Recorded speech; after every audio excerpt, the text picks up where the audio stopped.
Before we start this episode, we wanted to ask you all to consider becoming a squad mate by supporting us on Patreon. We are a show run by three dads who all have regular day jobs, and our show is supported by listeners like you.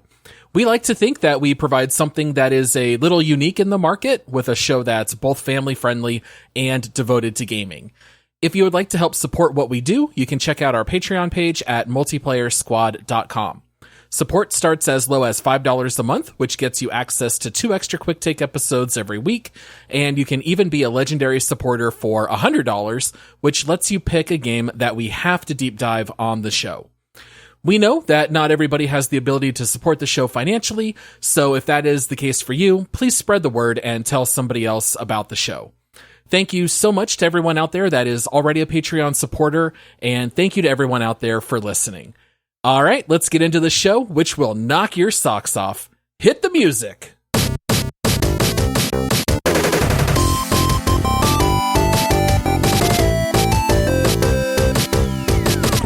Hello, listeners. Welcome to the Multiplayer Gaming Podcast. We are just delighted, exhilarated, thrilled even to have you joining us today for this episode.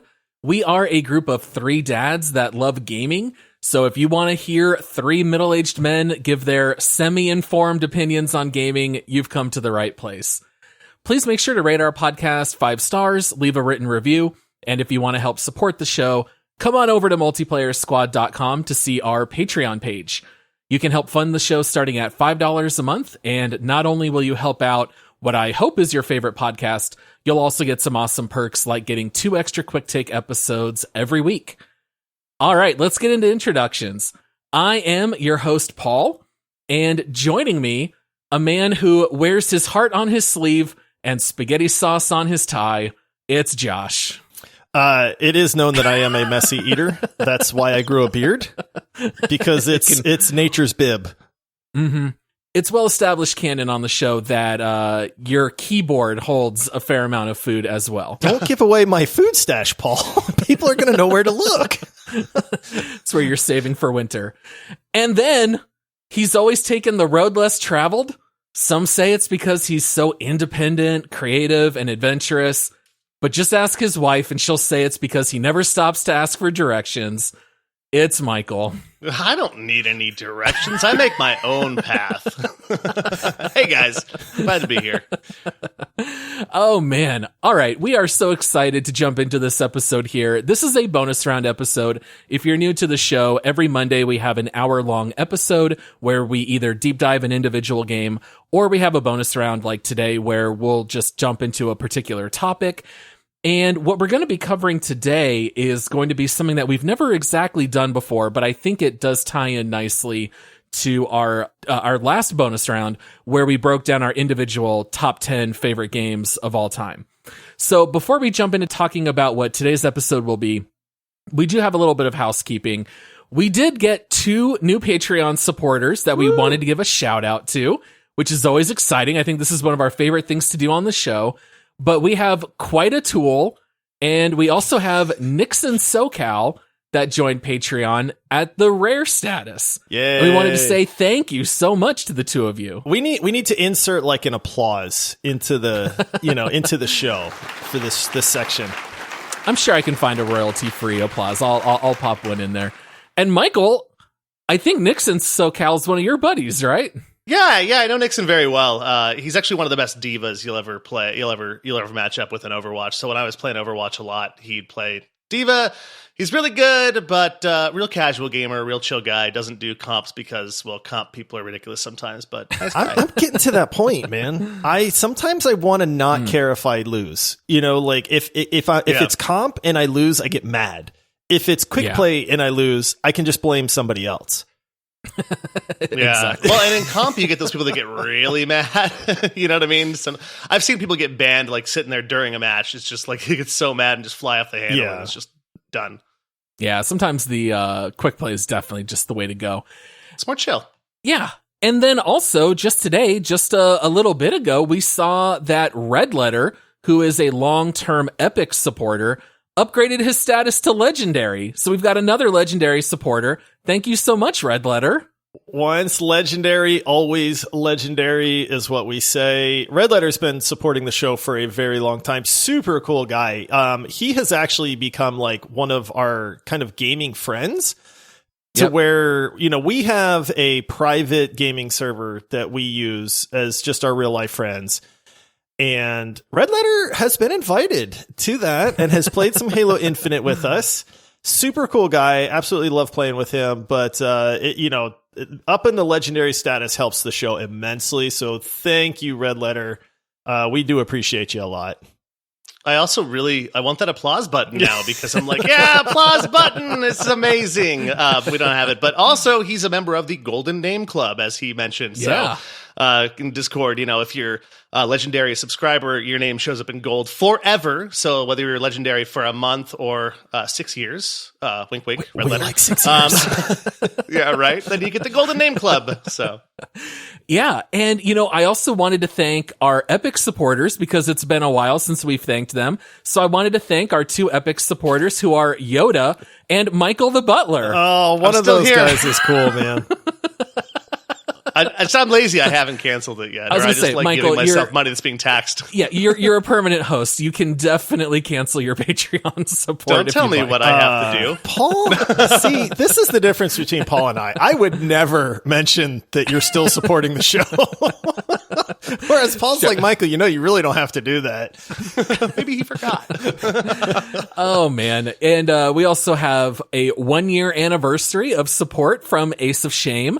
So I know that his name's come up a lot on the last few episodes, but we definitely wanted to say thank you for a full year of support. Yeah. And then, Josh, I think you've got a couple new reviews that have come in that you wanted to read. We are as of this recording, we are 13 reviews away from hitting the magic 300 mark. And that's incredible. If you have not left us a review, please help us push towards that mark. That's my next goal. 300, it's a big number. It's 100 more than 200. And so it's, it's what we're looking for. But yes, we did have a couple new reviews come in, and I'm just going to get started. First one is titled Great Guys, Great Podcast, and comes in from our buddy Scott Bryant. And it reads, "This is the only podcast I have ever kept up with. The hosts seem like some great guys. I love that it's family friendly. My only negative is that I don't think their rating system is very family friendly, so I won't let my kids listen. I love them so much that I still think they deserve 5 stars." Wow. And very nice. A great review. And I got to say this. I was reading this one and it's like, hey, there's a little bit of criticism in there. And, sometimes it's tough to say, hey, but I got to say, I love this review because it shows that we're not perfect. We are not for everybody. We don't do a lot of things that other podcasts do. We try to keep it family friendly. We try to keep it to gaming, and there's a lot of podcasts out there. So it really does mean a lot that even though we are imperfect, that somebody likes the show enough to still say, hey, you guys may not be perfect in every way for me, but I still love the show. I still want to support you. Here's a 5-star review to help you out. And I think that's great. So thank you, Scott Bryant, for the criticism and the great 5-star review as well. Yeah, absolutely. And we always keep our episodes profanity free. Maybe it's fair to call it like an E10 plus rating. Maybe that's fair because we might describe like certain violence in a game or rate our games, make love, marry, or murder. Which, by the way, is 100% my fault. That was my idea for that segment, and it still tickles me to no end. I think it's hilarious. But yeah, we really appreciate the positive review, and whether you listen with your kids or not, we're very appreciative to all of our listeners, and we love getting those reviews. Yeah, and you can just assume that when we're talking about the best video game characters to have a beer with, it's just we're hanging out. It's butterbeer. It's an O'Doul's. Let's just do it better. Yeah, exactly. It's an O'Doul's. Also, guys, applause button would be hot on fire right now. We got so many claps and stuff going on. This is great. This is why we don't give Michael an applause button. It would just be nonstop, like, yay! I've got this Stream Deck sitting right here, and I would just be like, what do I get to hit? There's a big red button that I just keep smashing. I literally just watched an episode of It's Always Sunny in Philadelphia where they start a podcast and they agree no sound effects because they don't want it to be classless. And then, of course, one of them just starts playing sound effects. And before you know it, that's all the show is. So I feel like that would definitely be Michael if we started sliding down that slope. All right. And then we've got another one. This one is titled Don't Know Their Own Power. And this one comes in from Blaze Macau. I hope I said your name right there. Apologies if I didn't. And it reads, long time, first time. This is a great podcast. Thanks to this show, I look forward to my commutes on Mondays and Thursdays. This show has also made me feel at home and very secure at times. So a big thanks to them for that. It should also be noted that they broke a server for Lost Ark by announcing which server they would be joining. 7,000 person queue? That's crazy. I have never had to wait to log in. This fan base has some influence. Awesome. Thank you, Blaze Macau. What an awesome review. Yeah, I thank you to both of you. Thank you to everybody else. I have a lot more reviews in the bag, but keep leaving them. Like I said, we're on that push to 300, and it's one of the best things you can do to help the show. Yeah, everybody, not only does it help the show out a whole bunch because it allows, all the algorithms to say, hey, this is a good podcast, listen to it. It also makes us feel warm in our hearts, and that's something very important. Also, leave a future review, and you might be the victim of the applause button. Yeah! No, there ain't no applause button. So true story real fast, just because I just thought of it. I did one time when I was, I believe I was like 13 or 14. My grandfather gave me the access keys to his computer. I was playing Descent at the time, and I replaced all of his Windows sounds with Arnold Schwarzenegger quotes. Oh no. And so every time he closed a window, it would go, Dana, Dana, Dana. It's not a Puma. Yeah, it was, he literally, like, that day was like, Michael. Oh, that's great. Yeah. All right. So jumping into today's episode, we had a suggestion for a future episode that did come in on Discord. And for those of you that aren't currently a part of the Discord community, it's totally free. There's a link in the episode description. Come join us. We'd love to hang out with you online. But one of the suggestions did come in from AceofShame, where he suggested that we go through our favorite games basically for each of the major genres. So favorite RTS, favorite first-person shooter, favorite horror game, whatever it might be. And so we took that idea and we just gave it a little bit of a twist for this episode.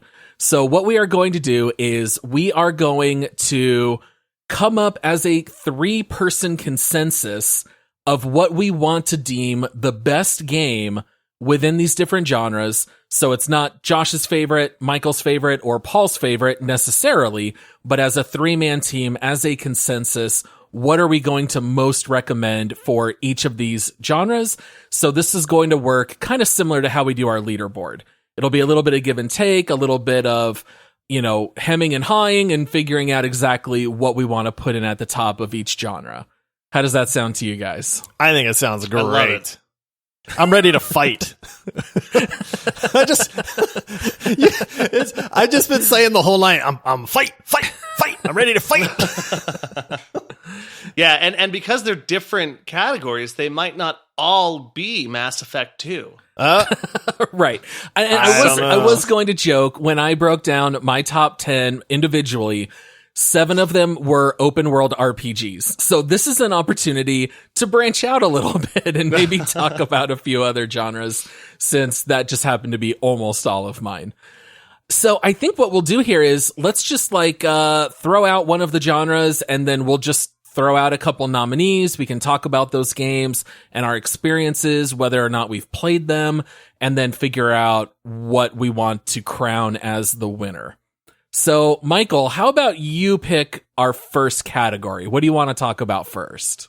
Oh, man. I really want to throw out FPS because I just don't play FPS. He's like, let's get it out of the way. Let's just knock it off the list so that I can talk the rest of the podcast. So, best FPS game, right? And, I mean, I don't know if we put nostalgia in here or not, or if it's just the best modern game people can play now. So, I don't know. What do you guys think about that part? It's whatever we want it to be, Michael. This is our show, man.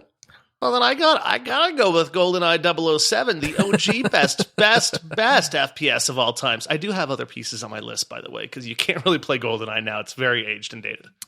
So I have a question for you guys. You both named GoldenEye in your top 10 of all time. I was a little surprised because I greatly preferred Perfect Dark to GoldenEye. I never liked Perfect Dark, man. I played Perfect Dark. Maybe it's just that I was so wrapped up in GoldenEye and I had been playing that before I played Perfect Dark. And it's goofy because you're not alone in that take. There are a lot of people that say, hey, Perfect Dark's actually a better shooter for the time.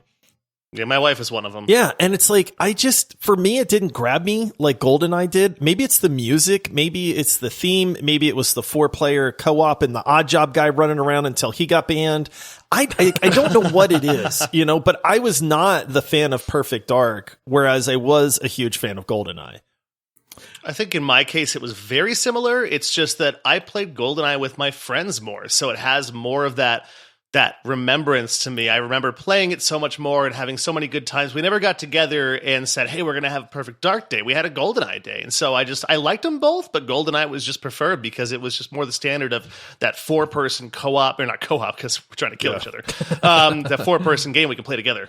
Yeah, that's so funny to me because I definitely played both, but I remember playing so much more Perfect Dark. It might also be because I got my 64 later than most people, because that was the first console I ever owned. Once I had my own money and my own job and everything else, that's when I had my first console. And so Perfect Dark was newer than GoldenEye, so maybe that's why I played it more.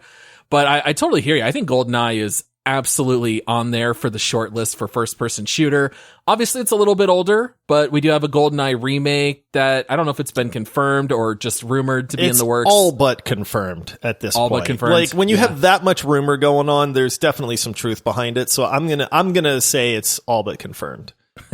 The worst kept secret. Yeah. All right. So let me mix this up because GoldenEye, I can definitely get behind that. But I'm gonna throw out another nominee that's a little bit more current and was also on my top 10 list.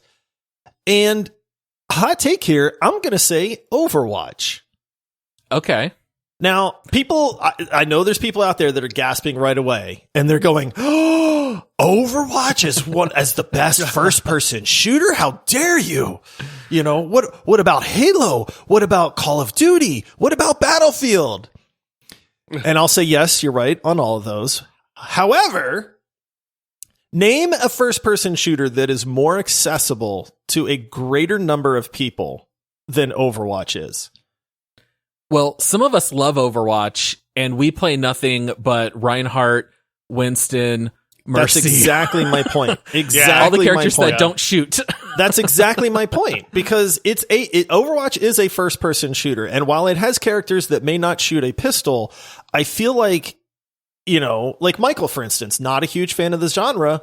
I've played Overwatch with Michael, because there's characters that fit his style, and it's like if you're one of those people that miss every shot, like Michael, then maybe Winston is for you. Yeah, right? No, the face Michael just made. I said that. I'm sorry. I'm just picking on you, buddy. No, but you jerk. First of all, how dare you?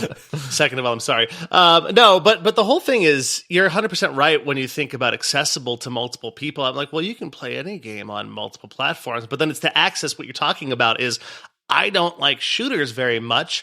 I love Overwatch because I don't have to shoot. I can heal, or I can Reinhardt, charge in and just swing the hammer and stuff. And you're right. Like, my wife could play that, and she doesn't do shooters either, I mean, you're 100% right. And it's funny because I actually probably would have had that on my list. It's not on my list, but it should be because I didn't think of it as a shooter. So you came to fight, Josh, and the sweet words that are coming out of your beard right now are winning me over.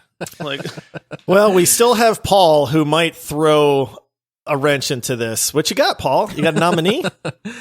I wrote down a couple nominees. Now, you guys might call me crazy, but did you guys ever play Quake 3 Arena? Oh, dude, I freaking love Quake. Give me Quake and Unreal Tournament and those. Oh. Am I too far in right field thinking that could be a contender? Because the invention of the arena multiplayer shooter, that to me was just so incredibly fun. Like, no campaign. Who cares? You're just going to jump right into the action and fight your friends. Quake 3 was crazy at the time it came out. Everybody I knew played it. I love Quake. I love Unreal Tournament. This is where this genre gets goofy, right? And again, this is all our opinions and subjective, because when I was thinking about this, I initially just went Doom. Like, Doom is the greatest first-person shooter. Doom Eternal. I don't know if you guys played Doom Eternal, but it's phenomenal. I mean, one of the best shooters made in the last few years, in my opinion. And so the Doom franchise carries so much weight to say, hey, if we're going to pick one, it's got to be in this franchise, right? And then there's your Call of Duty fans. They're going to say, how can you possibly pick a first-person shooter of all time and not say it's a Call of Duty game? And it's like, I get that, right? Like, there's different genres. There's, different people are going to gravitate towards different shooters for whatever reason, which is why I kind of went back to the Overwatch theme, because it's like, it may not be the best pure shooter because it's hero based and it's skill based, like in the actual skills that the characters use. But I can't think of another shooter that is more accessible to people, actually is required that you play as a team. Like, that's the other aspect of Overwatch, is you're a 6-man team. So it's not just who can frag out and be selfish with their kill death ratio. It's, can you be a team member? And actually, if you're an amazing Reinhardt, you're going to carry that team. I don't care if the other team's got an awesome McCree on it. It's like, that Reinhardt's going to help carry that team, and he's not going to fire a single shot. I really want to play Overwatch now, because you've just been talking about it for about a minute, and I've got the itch. I'm not going to lie. I just want to play it right now. It's funny, though, that you talk about that, because when you talk about FPS game, it seems like you're more gearing it towards the competitive nature of it. Shooting actual people at the game, not actual people, but shooting characters that are controlled by people. I actually have played more FPS games than I thought that I'd had, because I looked at the list and I'm like, no, I've played Call of Duty Modern Warfare and Modern Warfare 2. I've played Doom. I've played a lot of Halos, but I do the campaigns. And so in those, like, Call of Duty Modern Warfare is on my list as my short list of best FPS game of all time, because I'm like, I liked the campaign. It was fun. Probably because the NPCs move slower. Those 3-hour campaigns are fantastic. they're very good, but they're very short. But I get to check off a game and say that I completed it, so we're good. I think Halo we would certainly need to consider. I was also going to bring up Doom. Also, Half-Life 2. Half-Life 2 is so good. Valve even says one of the reasons that they haven't done Half-Life 3 is because expectations are just too high because of how good 2 was. Half-Life 2 was on my list. Halo 3 was on my list. Overwatch was on my list. And then Doom. It's hard to pick which Doom, though. You know what I mean? Because, like I said, if I actually had to say, I think Doom Eternal is probably the best in the bunch, but that's going to sound like blasphemy to some older gamers, to where they're like, how can you pick a new Doom against some of the older ones? Over Wolfenstein 3D. How dare you? Well, I mean, let's be honest. Wolfenstein's what started it, right? Isn't Wolfenstein what started the genre? So it's like, there's the nod to that. But then what Paul said is the arena shooters, I still cracked out back in the day, man. Like, as soon as you mentioned Quake, I got like a chill up my body, and I was like, oh yeah. Yeah. One question I had for you guys is, now Half-Life Alyx, we are all on record saying we love the game. It's revolutionary for VR. Do you think that a really good VR first-person shooter could potentially in the future be crowned the winner of best first-person shooter? Or do you think it's just impossible? Here's the only problem I have with VR first-person shooters is there's no weight to the weapon. Right. And so even in VR, it takes me out of it just enough. And even with Half-Life Alyx, it took me a while to figure out really how to aim and hold the gun in the right spot so I could see it on the sights, because it's not like I'm holding a real pistol. I've got to hold it slightly different from it. And I think that until they get that piece a little bit more right, until they can somehow, like, I know they've got haptic feedback vests and stuff, but maybe you can get, like, I don't know, a wand or a controller that actually has different shifting weights on them somehow. I know it's impossible because, physics, like, it's going to weigh whatever it weighs if you're holding it. But it'd be really cool to see something like that. I would say 50-50. I would say there's a chance that, it depends on if VR keeps going the way it's going now, because, VR popped up about 5 years ago and was huge, and then it kind of lulled for a little bit. Do you guys remember that? It lulled down, and we were thinking it's like 3D movies. Like, this is the next best thing, 3D movies. We'll go see movies in 3Ds, and then it just went away. And now everyone's like, why would I go see a movie in 3D? VR kind of did that and then came back. And so I'm wondering if it becomes more of the standard and they actually start developing more of like a competitive 3-person shooter like the Quake 3 Arena, where it's a bunch of people in VR running around, and maybe, but I'd like to see it. That's all I got. I feel like 10 years down the road, who knows what they're doing with VR. I think it would be really neat to see where first-person shooters go. All right, now obviously we've spent an incredible amount of time on FPS, but I think for most people, this is the number one genre that they care about. So, we wanted to give it its due time.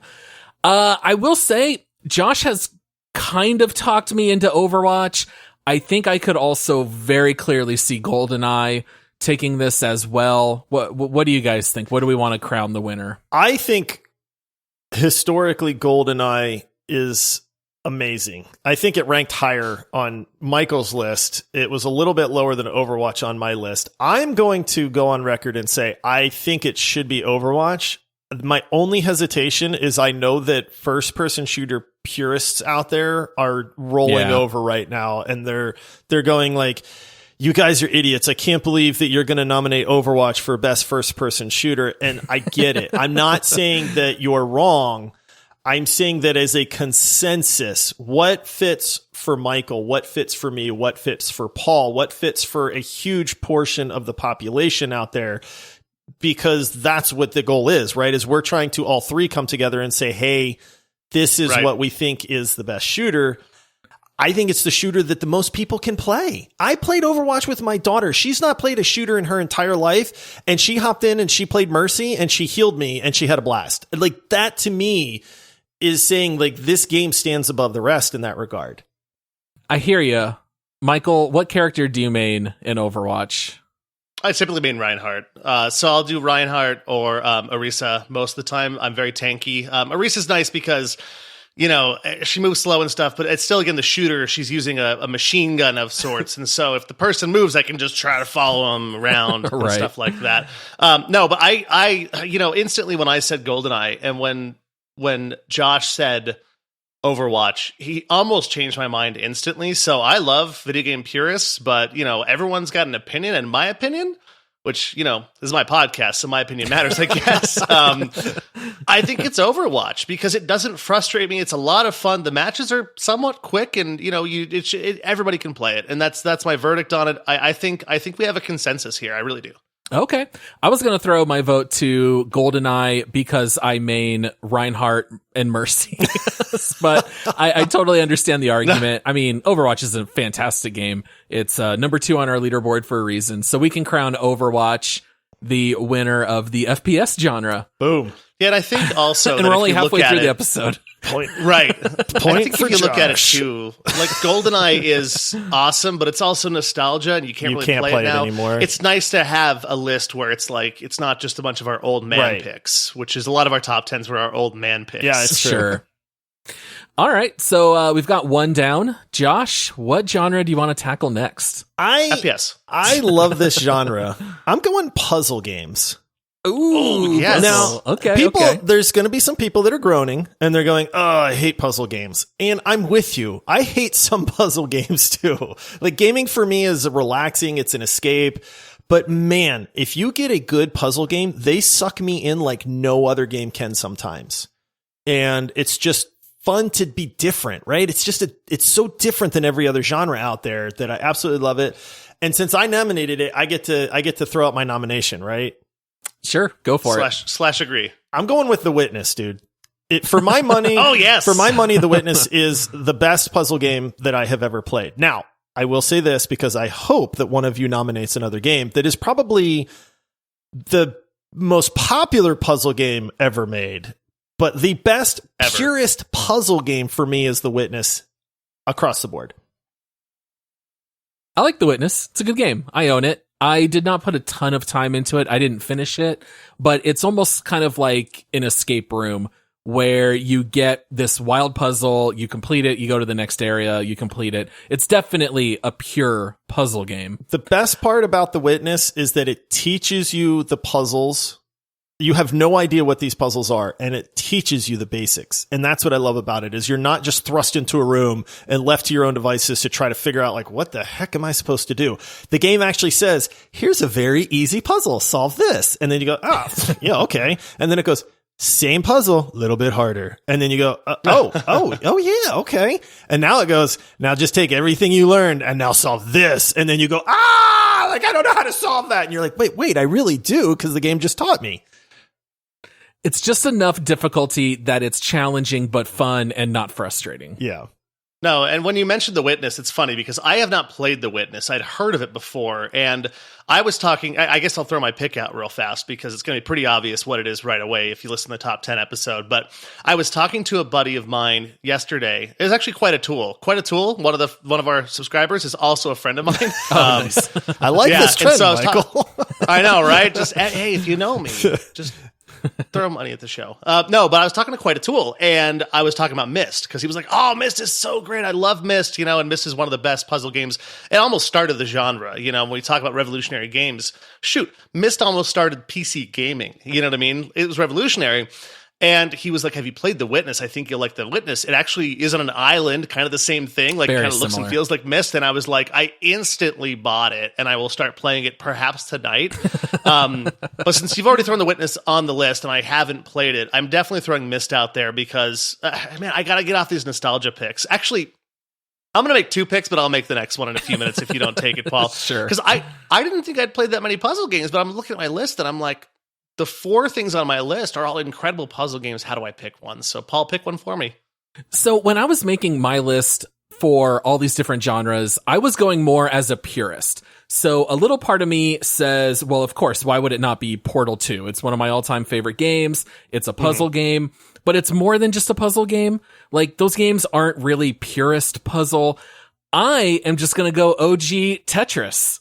It's literally a puzzle that you play. It's on my list. It's the most popular video game of all time by far. And Tetris 99 is incredible. Like, there are still twists to Tetris that are coming out now. Tetris spawned so many stupid knockoffs like Dr. Mario, which Josh and I have skewered in the past. Oh, yeah. Like, I felt like, how do you not put Tetris on the short list? Yeah, Tetris is definitely on my list. It was the one that I almost went with, but recency bias says that I just played Myst and I loved it, and it fit into the conversation with Witness so well, so I just went with it. But Tetris is great. Guys, I'm ashamed of myself because Tetris didn't even come to mind for me.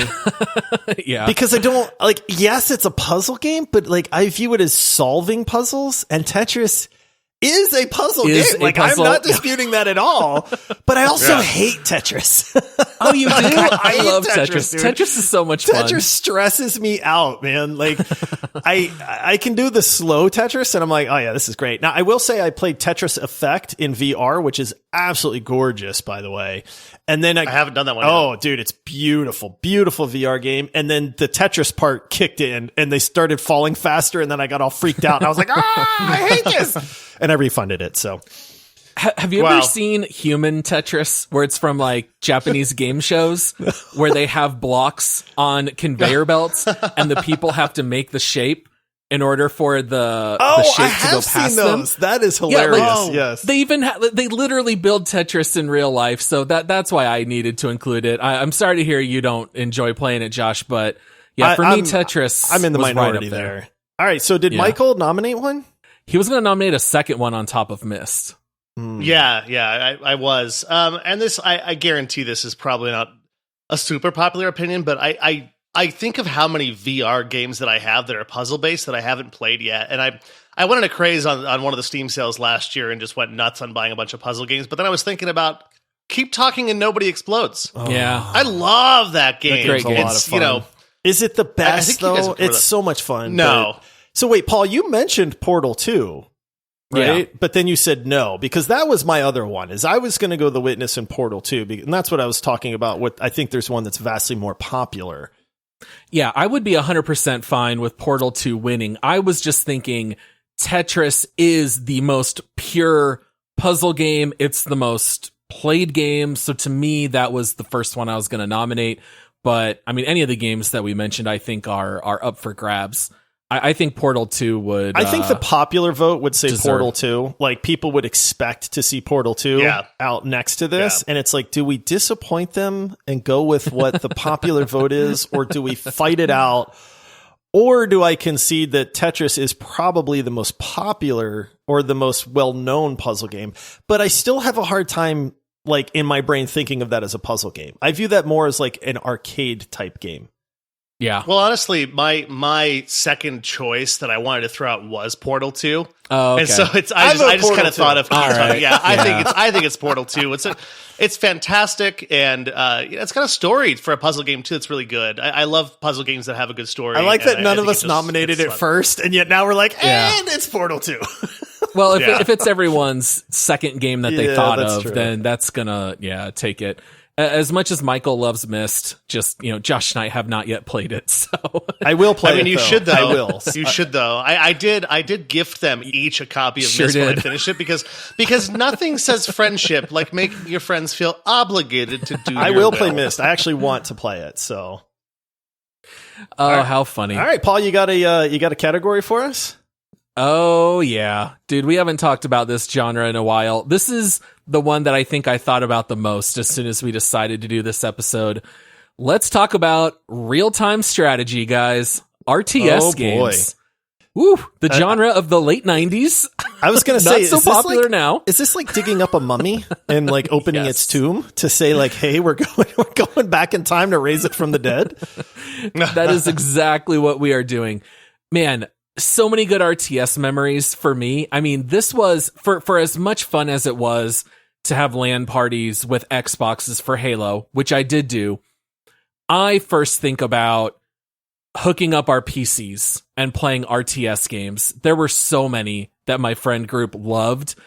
I love going back and talking about RTS games. What do you think about these, Michael? Were you a big fan of RTSs? I was. Sometimes they would just frustrate me a little bit because I didn't like the idea of most of them. You're controlling so many things. Like the first one I ever played was Command and Conquer.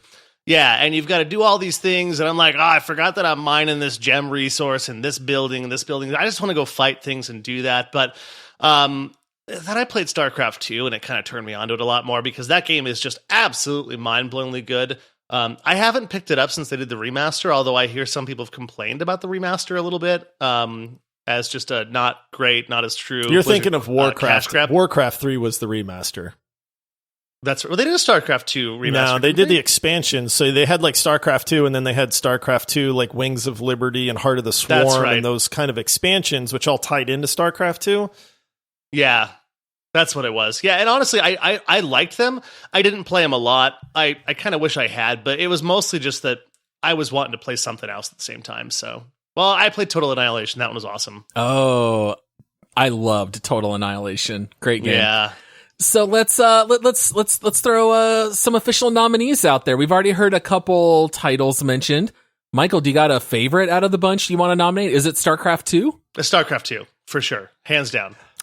Very good pick. StarCraft 2 is mine. It's the one RTS that I played more than any other. What's odd to me, because I have a feeling Paul's going like Command and Conquer, or what's the other one? Red Alert, something like that. That is Command and Conquer. Okay, yeah. see, yeah. I missed the older real-time strategy genre. Like the back in the day, the Command and Conquers and the old Age of Empires.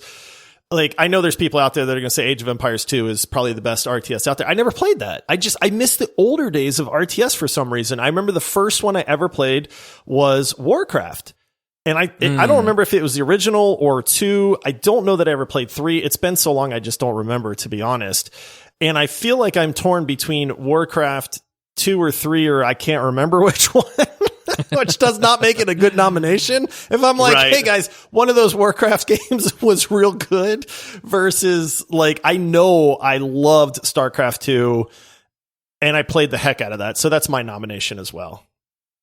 All right. So this is the one that I came up with the most possible nominations. Now, just for fun, I looked at just 1995 to 1999. So this is a very small range of time. Okay. This just couple of years, a 4-year spread, we got Command and Conquer, Warcraft 2, Command and Conquer Red Alert, Age of Empires, Myth, Total Annihilation, Myth 2, Starcraft, Age of Empires 2, Command & Conquer Tiberian Sun, and Homeworld. Like, I'd be smashing the applause button right now for all of those. I'm glad I don't have an applause button right now. Those are like they're all great. Mega classics within RTS, and I'm sure there's more. Those are just the ones I know of because I played them all. I missed every single one of those. What happened during my life at that time, man?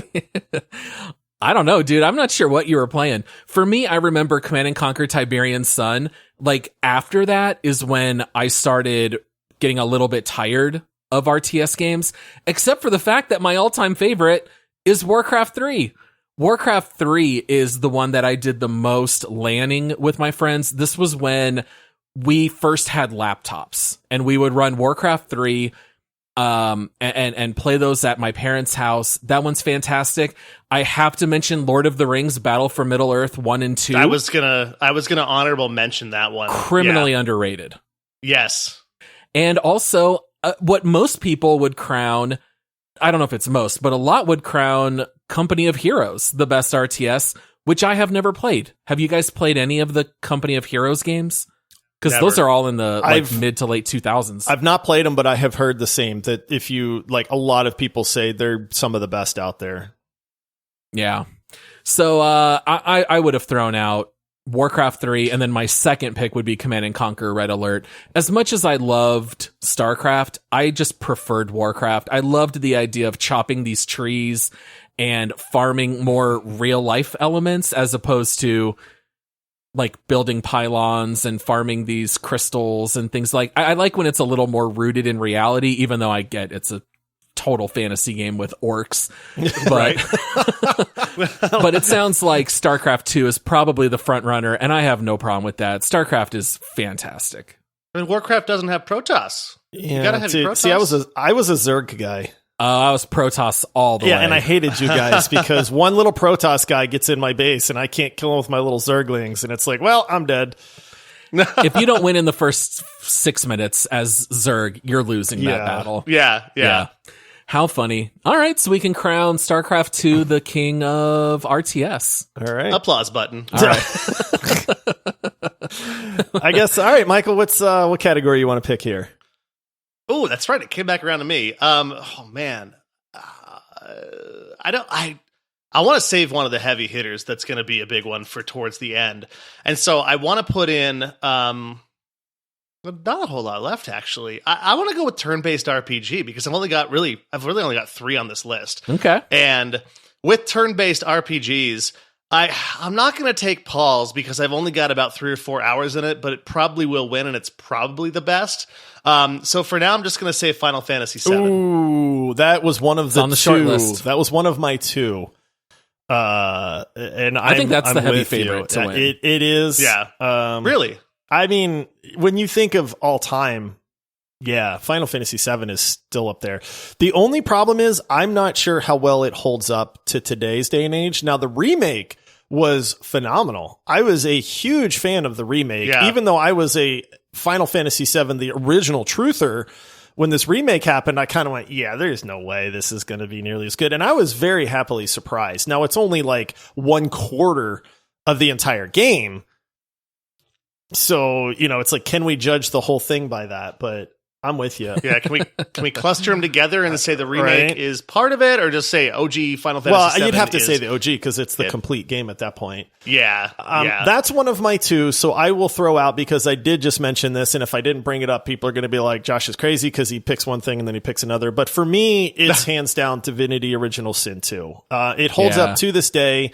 As much as I absolutely love Final Fantasy VII, I think if you put the original in front of somebody today, they would go, yeah, no. Whereas I think if you put Divinity Original Sin in front of them, they're going to go, wow, this game's great, and it's current, and it's modern, and it's beautiful, and it's got good graphics, and it's voice acted and all that stuff too. So I feel like it just transitions to modern times a little bit better. Even though in my heart, I feel like Final Fantasy VII is like the right answer. Well, it's funny. It's funny you say Divinity Original Sin 2. That was the game I was talking about a few minutes ago. When I said Paul, I really meant Josh. Oh, there you go. Yeah, that's more Josh's game, but we do both love it. Yeah, and so I was like, I don't want to take this from Josh because I know that's going to be probably your number one. But I've only played it for a couple of hours with my wife, and we played couch co-op, and I'm enthralled by it. I love it. It's great. The first two I wrote down were DOS 2 and Final Fantasy 7. Have you guys ever played Chrono Trigger? I have not. And that game, it makes me a little sad because that is up near the top of everybody's greatest turn-based RPG of all time. And the Chrono Trigger series, I see it over and over and over again. And then I go, I missed it, man. Like, I don't know what I'm missing, but apparently it's great. I pulled some lists, and every single list had Chrono Trigger like top 2 or 3, and I was like, I must need to play this game now. It deserves to be up there. Go, wink, wink, find a way to play it online. Not telling you how to do it, but you can get creative, find some ways to get Chrono Trigger. Really good. One of the best Super Nintendo games. I think it holds up still really well today because it's not poor 3D realistic graphics. It's more of that 16-bit, Super Nintendo graphic style. Right. Also, I had on my short list Super Mario RPG. That was a fun game. I wouldn't crown it the all-time winner, but the guy who developed that said he really wants to make a sequel. I thought that was interesting. I would love to see that come out. And I think a lot of people would really root for Undertale, which Josh and I were not into. We did not like it. I know. I'm sorry to the Undertale fans out there. I'm glad you love the game. I just don't get it. So yeah, the end of my short list was Fallout 2. I love the old Fallout games. There's a game that's a really old one. I would nominate this, but there's probably only like 5 people listening that have heard of it. But it's Wasteland, the old original Wasteland, which was the precursor to the Fallout games. Is truly one of the best turn-based RPGs ever made. It's just so old that like people would go, what? Like, what? What game? And then they'd look it up and they go, this game looks terrible. Yeah. So let's all just vote because we all have the same top 2. All right. Michael, you giving it to Final Fantasy 7 or DOS 2? I have to give it to Final Fantasy VII simply because I would feel unethical to vote for DOS 2 with only a few hours played, and Final Fantasy VII is absolutely incredible, and it takes the crown, in my opinion. I'm going to say Divinity Original Sin 2, but with the caveat that I want more people to play it because I honestly, like if you mention it to a lot of people, they go, "Oh yeah, I've heard of that game," and it's like I want you to experience that. So if we nominate it as the best turn-based strategy game, maybe more people will experience it. Final Fantasy VII is probably the true king, but it just doesn't hold up anymore. And so I think there's going to be people out there that go like, I don't get it. Like, what are you guys talking about? Whereas if they pick up DOS 2, they're going to be like, whoa, I love you guys. This game's amazing. So Paul, you get to be the tiebreaker. I do. I think if we took a poll, people are going to say it's Final Fantasy VII, but I got to go Divinity Original Sin 2. Yeah. Look, Final Fantasy VII, absolute classic, right? It was kind of the perfect turn-based RPG of its day. We would not have Divinity Original Sin 2 without it. I totally get it. But DOS 2 takes everything that turn-based RPG can do and just perfects all of it. It comes along, later. It just kind of cherry picks what works on all the others. The storyline is engaging. The creativity you can get with the combat. That's why I would give it to it, because Final Fantasy VII is very straightforward. You've got these couple of abilities, you choose them, you've got a couple other squad mates that are fun to play with, but you can't do the crazy combos and the wild ways that you can handle combat in Divinity Original Sin, so I gotta hand it to that. Yeah, I'm with you. That is not taking away from Final Fantasy VII, because I think you said if this was Family Feud, it's like 87% of people say Final Fantasy VII, and it's like, yes, that is the popular choice. But if we're talking about a game as a whole and what it offers to the genre, I can't think of a better one, to be honest. I think to cap it off, really, what would I rather play today? Like right now, when we finish this podcast, what am I wanting to play more? DOS 2, right, for sure, hands down, right. Period. Yeah, right. They're both great. Those are the 1A and 1B for me. I'd be fine with either winning, but it's going to go to DOS 2. All right. So, Josh, what are we going to hit now with our fifth genre? I'm going 2D platformer. We're going a little old school here, buddy. Dude, I love 2D platformers so much. If we had to rate these genres against each other, this one would be like maybe at the top of the list. I love playing 2D platformers so much. All right. My nomination for this one is Mega Man. No! Which one? No! Mega Man 2? Yeah, I'm going to say Mega Man 2. I feel like Mega Man, I feel like 2, wow, man. See, Michael's holding up an X It's signal. been so long. Which is the one with like Leaf Man and, is that 2? Okay, 2 then. Yeah. I couldn't remember which one it was, but I Metal remember Man, the bosses. Yeah, Metal Airman, Man. Yes. Okay, Quick so Man. 2 hands down for me. It's like, it's just the best. Every list I saw it was every list that I saw too. It had 2 Mega Men on every list, and it was Mega Man X or 10. I always call it X or Mega Man 2. That's my choice, man. It stole its virtues for days, how it took 2D platforming and added combat and boss fights and, all that stuff. But I had more fun with Mega Man 2 than any other platformer. I get that Mario's the easy answer here, and it's probably the most well-known answer. But if you said, which one of these do you want to play? I'm going to pick Mega Man 2 every single time. I think my personal favorite is definitely Celeste. I've said that before, but I know that one's not going to win here on the show. It would be very hard for me to not give it to a Mario. I think Mario 3 or Super Mario World would both be well worthy of the title. Super Meat Boy is incredibly fun. Rayman Legends. Rayman Legends is a lot of fun, man. Yeah, I was thinking that my official nominations, because I'm going to pick more than one because I have to, I'm going to say Rayman Legends and Super Mario World. Those would be my 2. And it's going to be very hard for me to not vote for a Mario game, to be honest. How do you not give it to Mario? He's the king of platformers. Yeah, my official nomination would be Mario 3. His first name is Mario. His last name is Mario. He's Mario. And it's the third one. Or Mega Man X. I would put both of those out there. And it was funny because I knew you were going to go Super Mario World, and I knew I'd go Super Mario 3 based on our top 10 list because you were like, no, Super Mario World's better. I disagree. Yeah. Mario 3. Mario 3 is so good. I'm 100% fine if that ends up winning. What was the recent Mega Man spiritual successor? Was it called like 20XX? Yep. That's a great game too. I didn't think about it until right now. I think we got that for free somehow, or I paid like Epic 90 cents for it or something like that. Wow. And it was really good. I was actually pleasantly surprised. That's a really good one too. Yeah. I would be fine throwing my hat into the Mario 3 ring. Is that okay? I'm going to sound really dumb here, guys. But again, goodness, I'm a little bit older, and my memory's not so good. Is that the raccoon one? Yes. Okay. Yeah, I'd vote for that one then. I just they start to blend together, man. The opening start screen with the curtain, like it's a play. Okay. Yes. I would vote 3 over Super Mario World then. It's because you're correct. So awesome. Good. I think that's a good choice. And finally, I have a winner, which is awesome. Are you okay with that one, Paul? Do you have any 100%? Okay, I just wanted to make sure you didn't have a strong protest there. I'm not ashamed to say I still play Mario 3 all the time. I love just doing a speed run, warping straight to World 8 and beating the game. I also love warping to World 7 and going into the castle where you can get infinite coins.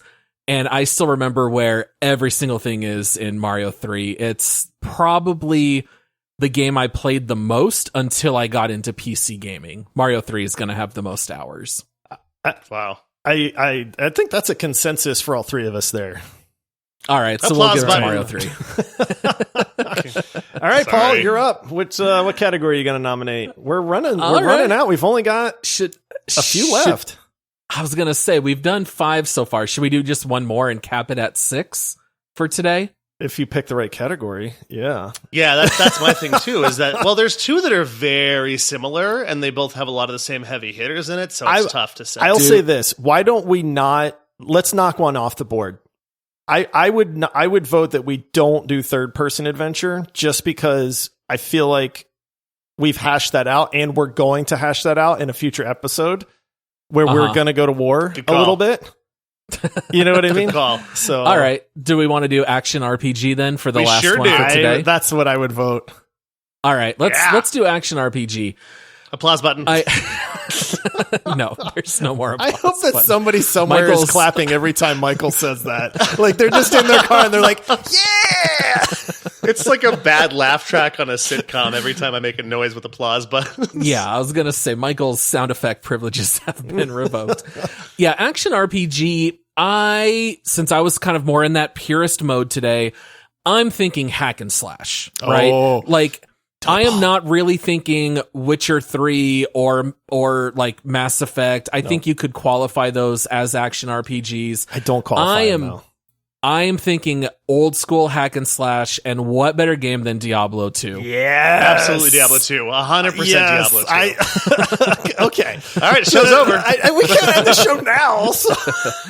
This might be my all-time favorite genre. I love action RPGs. They're a blast. I am with you. I wish that there was more of them. I think that's one reason that it's funny. I'm enjoying Lost Ark a lot because it reminds me of Diablo, but expanded. I was going to say the exact same thing. It's the same game. It's Diablo 2, really, with better graphics, of course, and MMO and a whole bunch of endless things to do. And that might be why it's so magical. Because I was talking to a friend of mine just a few days ago about the same thing with like, did it rip off some of these pieces of Diablo, or is it just very similar? But then like when you kill something in Lost Ark and like the potions and coins come out and everything, it's exactly the same as like the same noises too. But Diablo 2 is amazing. Yeah, so is Lost Ark, but I don't remember who was saying it in our Discord server, but they were saying that they played a couple hours of Lost Ark and then they were dropping it because they didn't feel like it did anything all that well. It was kind of like decent things from the past. I remember this. I feel like Lost Ark is the best action RPG combat I've seen since Diablo 2. I think these 100%. Are the 1A and the 1B of combat. I think you could kind of put Lost Ark near the top of this category. But on top of those, I think you could certainly argue for Borderlands 2. I think you could argue for Assassin's Creed. I think you could also argue for Shadow of Mordor. I want to give Lord of the Rings a little bit of love. Dude, thank you, Paul, because that game is amazing, dude. I love those games. I actually started to re-download Shadow of Mordor the other day. Because and then I was like, oh, wait, I think I'm near my internet cap, so I better not. Oh, man. Dude. You got to just bring your computer over to my house and just download it here. I have like a terabyte. I don't know why we get close to this cap. It's two gamers. Too much Netflix. Yeah, a bunch of Netflix. I don't know, man. But yeah, so I didn't wind up picking it back up, but those games are amazing. What about you, Michael? Were you going to nominate Diablo 2 or did you have another one? I was 100% going Diablo 2, and that was mostly it. But I also had like things like Witcher 3 on here because I thought of it as an action RPG. I had Oblivion on here because I also kind of think of it as an action RPG, and also, I won't say it, guys. It's funny because like Witcher 3 and Mass Effect and some of those did come up in like if you Google like, best action games or best action RPGs. But it's like, I get it, but I don't really consider that to be true to the genre. There's long stretches that you're not fighting in those games. You're doing quests and you're reading and you're exploring or you're solving puzzles. When you're playing Diablo 2, you're fighting the entire game. Like, sure, you go back to Deckard Cain and he's going to identify your equipment, and then you just go right back out there and start slaughtering. So to me, it fit the bill. Really good point. Yeah, especially about like, and I when you said Diablo 2, I put on my Lost Ark hat too, and I think of the quests in Lost Ark. It's not like World of Warcraft where there's not a lot of go gather this, go run around and talk to these people. It's like you go talk to someone for a second and then you're fighting again. Yeah, you're constantly fighting. All right, I have to, even though Diablo 2 is the answer, I have to do my part as a fan of the series because I know that other people are out there and they're screaming right now. And my other nomination was Dark Souls. Yeah. Oh, yeah. Because when it comes to action RPGs, the Dark Souls series as a whole is phenomenal. And, a lot of people say Dark Souls 2. I think that was my favorite. Some people I think there's a different one for everybody, but that is the epitome of like the action RPG to me, if it's not the over the top pace like Diablo 2 is, because it's always combat. It's always fighting. It's your skill. There are RPG elements that add to that a lot, and we're about to play Elden Ring, which I am super hyped for right now. I'm terrified. I'm actually glad. Like, I wonder because it's like, I know Paul likes Dark Souls, but he's not a huge fan of melee combat. And then it's like, I'm kind of evilly like laughing because I'm like, like, I wonder how Michael and Paul are going to like Elden Ring, You know why I haven't played a Dark Souls game? Because several years ago, I went to, when I got my PS4, I went to GameStop and talked to the guy and just started picking up used games and said, which one would you play? And I think I was holding up like Bloodborne and something else. And he was like, if you want to smash your face into a wall because it's so hard and get really frustrated, play anything in the Dark Souls series, play Bloodborne. And I'm like, that's not what I want to do. And I put it down. And that's stuck in my head forever. So we talk about Elden Ring and playing that as early as, what comes out, Friday? Or whatever, it might be out. It'll be out by the time. It'll already be out when this releases. Yeah. So hey guys, we've been playing Elden Ring. It's really good. No, but I am terrified because I do not do well with frustration in video games. I will just put the controller down and go away and stop. But I'm gonna do it. I'm just waiting for Michael to be like, okay, guys, I have 9 hours of playtime in Elden Ring, and I can't beat the first trash mob that I've come across. right. Or there are 9 hours of Elden Ring, and I have 3 broken flat screens in my house. Michael has quit the podcast. We're back to a 2-man squad. That's it. All right. Oh man. All right. So just to catch ourselves up here of the 6 winners for the RTS, we've got Starcraft 2. For puzzle games, we've got Portal 2. For 2D platformers, we've got Super Mario Brothers 3. First person shooter, Overwatch. I think that might be our most controversial pick there. Oh, it's going to be. Yeah, some people might have some heartburn over that. Action RPG, Diablo 2, and turn-based RPG, Divinity Original Sin 2. That's a lot of sequels, guys. That's a lot of 2s and 3s. I was noticing in all of those, it's like, is it that they perfected it? Is it that the first game went, hey, you're on to something amazing? It's the beta. Second game, they went, we've got it, guys. Yep. Yeah. It's not about being first, but doing it right when you're ranking the all-time best.